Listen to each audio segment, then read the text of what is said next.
సభాధ్యక్షులు, వేదిక పైన ఉన్నటువంటి నాయకులు, వివిధ ప్రాంతాల నుంచి పోరాడితేనే మనం హక్కులు సాధించుకుంటాం, పోరాడకపోతే మనకి దక్కేదేమీ ఉండదు అని నినదిస్తూ పోరాటాల ద్వారా హక్కుల్ని సాధించుకోవడానికి వచ్చేసినటువంటి అక్కలకి, అన్నలకి, అందరికీ కూడా ఉద్యమాభివందనాలు.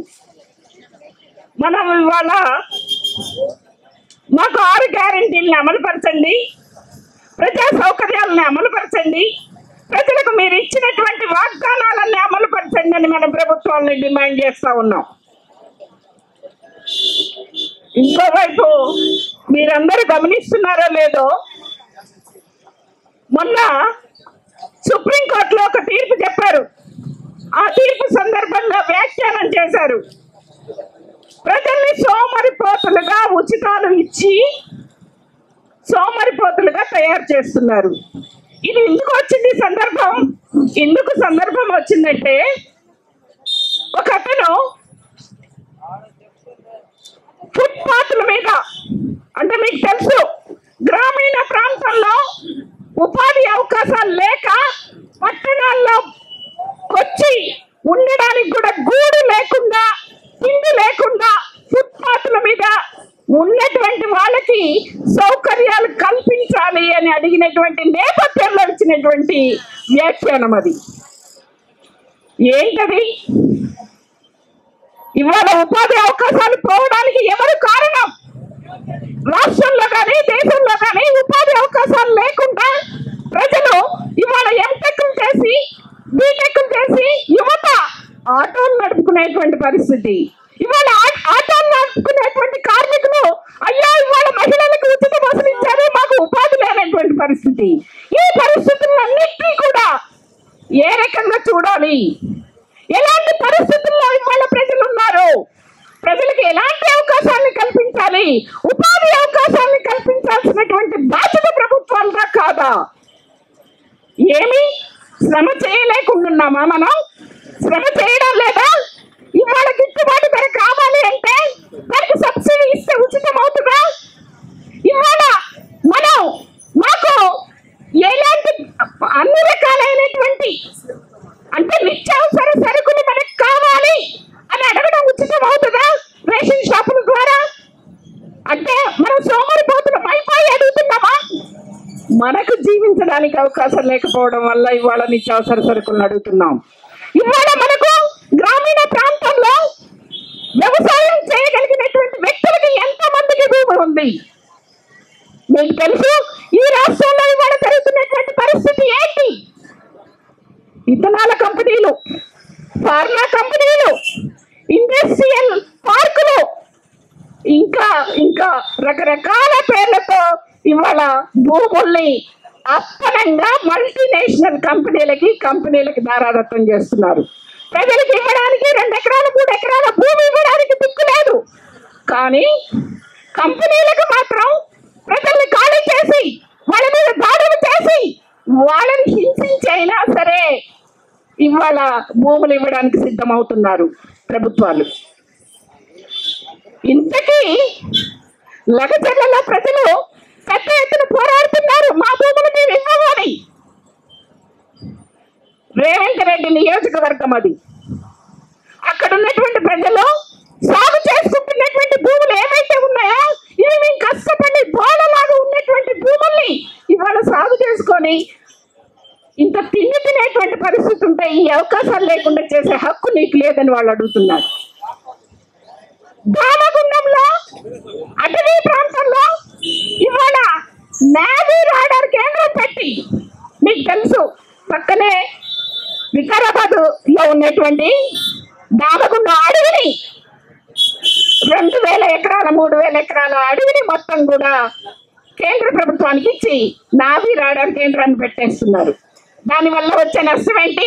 హైదరాబాద్ లో 1,60,00,000 మంది ప్రజలు జీవిస్తున్నారు. ఈ 1,60,00,000 మంది ప్రజలకి కాస్త శ్వాస, అంటే మంచి గాలి, ఆక్సిజన్ కావాలంటే అడవి ప్రాంతంలోంచే రావాలి. అది లేకపోతే ఈ మాత్రం కూడా మీరు ఇక్కడ కూర్చోలేరు, ఈ మాత్రం ఇక్కడ నిలబడలేము. ఇలాంటి పరిస్థితులు ఉంటాయి. అలాంటి దాన్ని వద్దు అని వాళ్ళు కొట్లాడుతున్నారు. ప్రజలకి హాని కలిగించేటువంటిది, ఆరోగ్యానికి ఇబ్బందులు కలిగించేటువంటి చర్యలు ఈ రేవంత్ రెడ్డి ప్రభుత్వం తీసుకోవద్దని డిమాండ్ చేస్తా ఉన్నారు. అది న్యాయమైనటువంటి డిమాండ్ కాదా? ఇవాళ మనం అడుగుతున్నాం, మీరు 6 గ్యారంటీలు కంటే 6 గ్యారంటీలు అమలు చేయాల్సిందే. అమలు చేసేటువంటి నేపథ్యంలో ప్రజలకు భూమి హక్కులు లేకుండా చేసేటువంటి హక్కు మీకు లేదు. సహజ వనరులు, దేశంలో ఉన్నటువంటి సామాజిక వనరులు మొత్తం కూడా, సమాజానికి సంబంధించిన వనరులు మొత్తం కూడా హక్కు ప్రజలకే ఉండాలి, శ్రామిక ప్రజలకే ఉండాలి, శ్రమ చేసే వాళ్ళకే ఉండాలి. ఇల్లు కావాలి, తిండి కావాలి, వాళ్ళు విశ్రాంతిగా ఉండడానికి సమయం కావాలి. 70 గంటలు పని చేయమంటారు, మనకు కూలీ వేతనాలు పెరగవు, ఏమీ ఉండవు.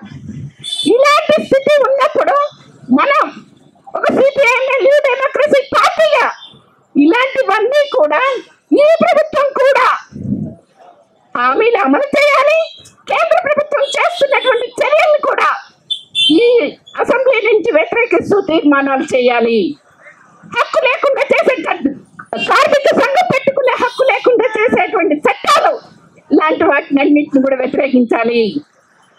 ప్రజలకు కావాల్సినటువంటి భూముల్ని, అటవీ హక్కులకు సంబంధించినటువంటి చట్టం వచ్చింది, ఆ చట్టాన్ని అమలు చేయాలి. ఇవన్నీ చేయకుండా నేను ఏదో ప్రభుత్వాన్ని చేస్తాను, ప్రభుత్వం రాజ్యం వెళ్తాను అంటే కాదు. ప్రజల హక్కుల్ని కాపాడాలి. ప్రజల హక్కుల్ని కాపాడని ఏ ప్రభుత్వానికి కూడా అధికారంలో ఉండే హక్కు లేదు అనేటువంటిది మనం చెప్తా ఉన్నాం. నువ్వు అధికారం కావాలి అంటే ప్రజల సమస్యలను పరిష్కరించు, ప్రజా సమస్యల పట్ల నిబద్ధతతో ఉండు, ప్రజలతో చేస్తున్నటువంటి పోరాటాలకు సమాధానాలు చెప్పు అనేటువంటిది ఇవాళ మనం డిమాండ్ చేస్తా ఉన్నాం. ఇంకా 3 సంవత్సరాల పాటు అధికారంలో ఉంది రేవంత్ రెడ్డి, ప్రజా సమస్యలను పరిష్కరిస్తావా, ప్రజల ఆగ్రహానికి గురవుతావా అనేటువంటిదే మనం ఈ వేదిక నుండి ప్రశ్నించదలుచుకున్నాం. ప్రజాస్వామిక హక్కులు లేవు. ప్రజలుగా మనం అడుగుతున్నటువంటిది ఏంటి? మా హక్కులు మాకు కావాలంటున్నాం. మనకేమి శ్రమ చేయకుండా ఆస్తులు కావాలనడం లేదు, శ్రమ చేసేటువంటి మాకు హక్కులు కావాలి, శ్రమ చేస్తూ మా హక్కులు మేము పొందడానికి మాకు హక్కు కావాలి అనేటువంటిది మనం అడుగుతా ఉన్నాం. అందుకోసమే అక్కలారా, అన్నలారా, మన సమస్యలు మనం పరిష్కరించుకోవడానికి గత 50 సంవత్సరాలుగా CPIM new democracy party, NL party, naxalite party ఏదైనా కావచ్చు, ఆ పార్టీల ఆధ్వర్యంలో మనం అనేక పోరాటాలు చేసాం. ఆ పోరాటాల ఫలితంగానే అంతో ఇంతో మనం అనుభవించగలుగుతున్నాం, హక్కుల్ని సాధించుకోగలుగుతున్నాం. ఆ హక్కుల సాధనలో మనం చేసేటువంటి పోరాటాలు ప్రజలను సమైక్యంగా ముందుకు నడిపించేటట్లుగా మనం ఉండాలి. దానికోసమే 2 న్యూ డెమోక్రసీలు ఏకమైన ఏదైనా కూడా సంఘటిత ఉద్యమాలు నిర్మించడానికి, ప్రజా సమస్యల పైన ప్రజలను సమీకరించడానికే ఐక్యమయ్యాం. మీరందరూ గుర్తుపెట్టుకోవాల్సింది, ఏ పోరాటంలో పోరాటం చేయకుండా ఏ హక్కు రాదు. పోరాటాల ద్వారానే హక్కులు సాధించబడతాయి. ఈ పోరాటాల్లో సిపిఐఎం న్యూ డెమోక్రసీ కార్యకర్తలుగా మనమందరం కూడా సంఘటిత ఉద్యమాల నిర్మాణంలో ముందుకు సాగుదామని తెలుపుతూ నాకు ఈ అవకాశం ఇచ్చినందుకు ధన్యవాదాలు.